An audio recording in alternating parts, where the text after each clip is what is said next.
Morning,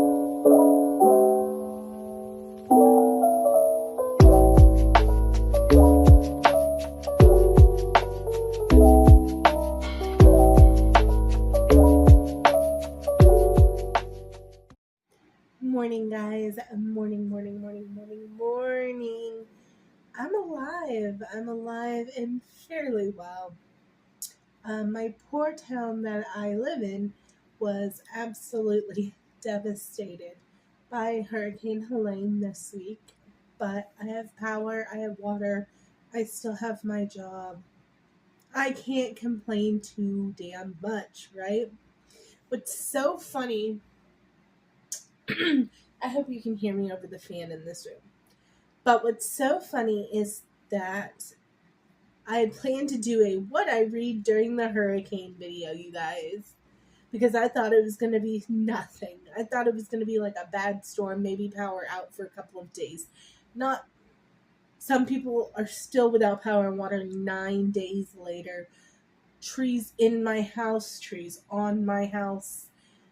Just devastation like I've never experienced before because it wasn't supposed to hit the part of Georgia that I live in. I live very much inland Georgia. We've never had a hurricane hit us. Hurricanes come from the ocean. We are hours inland. So yeah. Just a lot going on. But I do want to talk about every book that I read for the month of September with you guys. So let me drop my little graph that I always make for you in here, and then we'll talk about all of the books that I read for the month of September.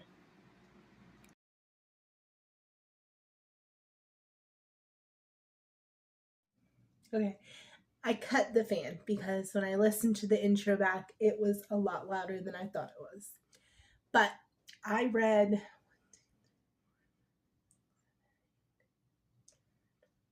13 books. I had to stand there and count them.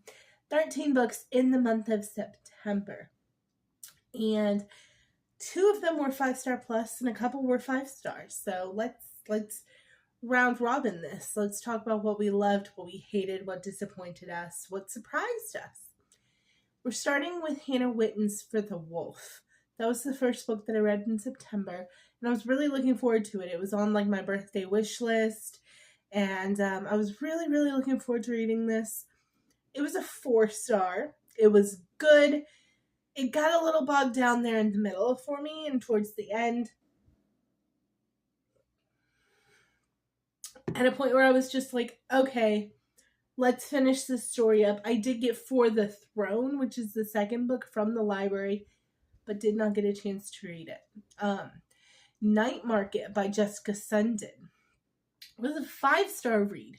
That was the surprising one. It was the second book in the Bound by Ravens series. I have all of the Bound by books that I downloaded during one of the like romantic-y stuff your Kindle days for free, and they have been surprisingly good reads. Night Market was absolutely no exception. I enjoyed the hell out of that book. It is a fae market, childhood best friends turned lovers, forbidden type of book, and it is top tier. I gave it 5 stars.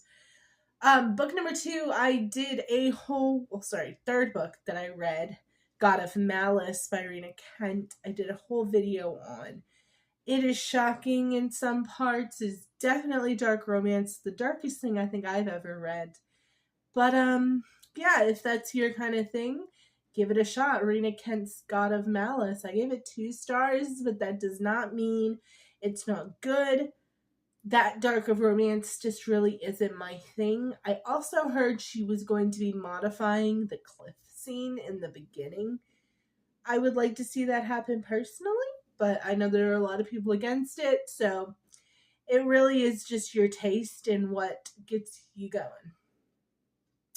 Next up was a 5-star plus, which was The Do-Over by Lynn Painter. It's one of her YA rom-coms, and it is absolutely lovely. I loved it. Essentially, Valentine's Day comes, and this girl keeps waking up and having to relive the worst day of her life until she fixes something to make the cycle stop. Very Groundhog Day of it, and I enjoyed it. It was fun. It had me kicking my feet. I liked the characters. At the end of this video, you're going to hear another Lynn Painter book that fell a little flat for me, which is the first one that ever has by Lynn Painter. Wild Eyes by Elsie Silver got 5 stars from me. It is in her cowboy romance series. This one is the sub-series with the single fathers that she's been doing. This was a country singer and a single father, and it was just very, very, very good. These are very highly anticipated by me. I download them the day that they come out. I'm a big Elsie Silver fan when she does her cowboy romances. The Night She Disappeared by Lisa Jewell got 4 stars. Surprising ending. Generally, I don't want to say too much in case you've never read it, but generally, the ending doesn't go the way that this one did for me. And I was surprised by it and enjoyed it. I liked that one. Daydream by Hannah Grace. That's book 3 in that Icebreaker. What's the second book called? Gosh darn it. The first one is infamously called Icebreaker. And then the second one is Wildfire. And then this one is Daydream. I gave it 4 stars. It is my least favorite of the 3. I just could not connect with the male characters as well as I did with the male characters in the first 2 books. But that's just me. That's a preference thing. It's still a 4-star hockey romance. If you like hockey romance, if you like Hannah Grace's books, you're going to like this one. Nothing out of character for her. Lexi Ryan's Beneath These Cursed Stars got 5 stars, though. It is the 3rd book in the series that I absolutely loved that I read back in February. These Twisted Vows, These Broken Bonds, I think. So good, so good. Lexi Ryan does YA fantasy better than just about anybody else that's doing it out there, in my opinion. Thoroughly, thoroughly enjoyed that book. Got it the day that it came out. Will always buy a Lexi Ryan book the day that it comes out. Drop Dead by Lily Chu was my Audible listen for a while this month. Ended up DNFing that one. I did not like the main male character in it. He was whiny. He was a mom's boy. He was a crybaby. He had very few redeemable qualities in my eyes. He wasn't for me, and I got bored. I really liked the premise where we were going with it, and then it just bored me. But I gave it 2 stars. I did DNF it, though. Betting on You by Lynn Painter, 4 stars. First 4 star I've ever given to a Lynn Painter book. Never given Lynn Painter less than 5 stars. And Betting on You was 4 stars. It just drug a little in the middle. I liked the characters. I liked where it was going. Very obvious where it was going. I think that I bet I can get with her, and then she finds out that you did that after you fall in love. I think it's done a lot. And it's been done a little bit better. Take Anna Todd's After was a great example of it done really well, I thought. This was done well. It just, I don't know. This one fell a little flat for me. Just a little. I still loved it, finished it, all of that. But it was only 4 stars. I couldn't give it 5. Not when you talk about some of the other books I've given 5 stars to. So, slightly disappointed by that one on Lynn Painter. It's her newest. And just didn't give me the same giggles and feet kicking that some of the others of hers have done. The Midnight Feast by Lucy Foley, gave it 3 stars. It's a thriller, kind of. I don't know. It was very Eat the Rich vibes, and it just was a thriller. I don't know. It was okay. It was a 3-star book in that I liked it. I finished it. It was okay.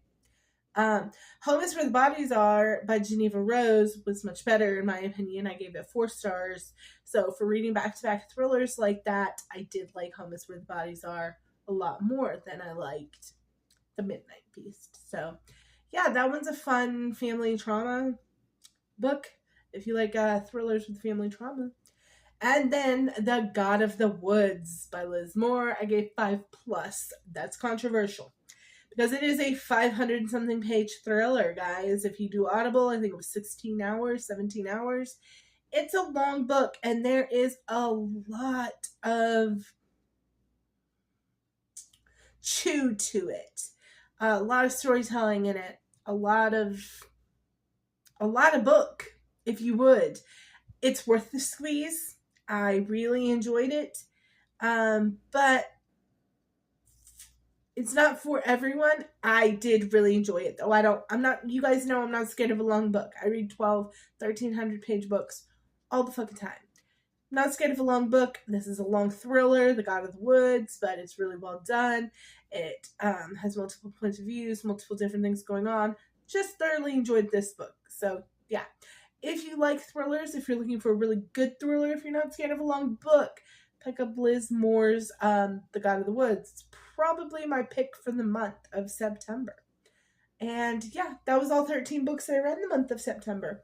October is probably going to be a little bit of a light month. Everything that has been going on. I am only on my third book of the month, and the first two fell flat for me. Like, really flat. Like, the first book I DNF'd, and the second book I forced myself to finish because I didn't want to do 2 DNFs back to back. And they were both books I was really looking forward to.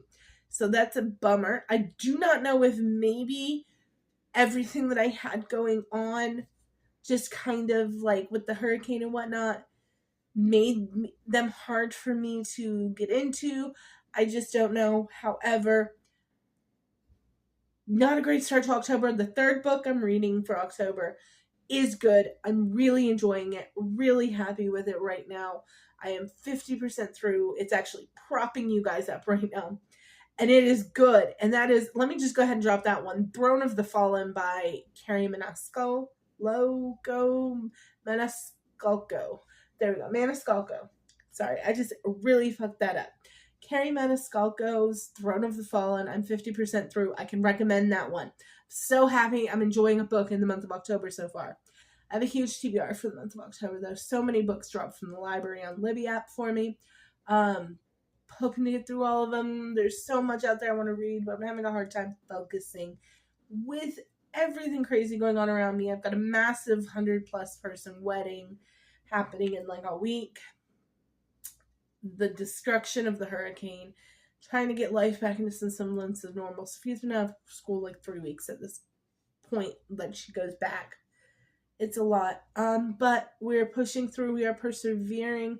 We are losing ourselves in hopefully some good books. I love you guys so much. Please keep the Southeast U.S. in your thoughts and prayers if you can. We are struggling to get back to some semblance of normal for us. But yeah, thanks for liking, subscribing, sharing the videos, all of that jazz. I really, really, really appreciate it. I hope you guys enjoyed my wrap-up of everything I read in the month of September. And talk to you later.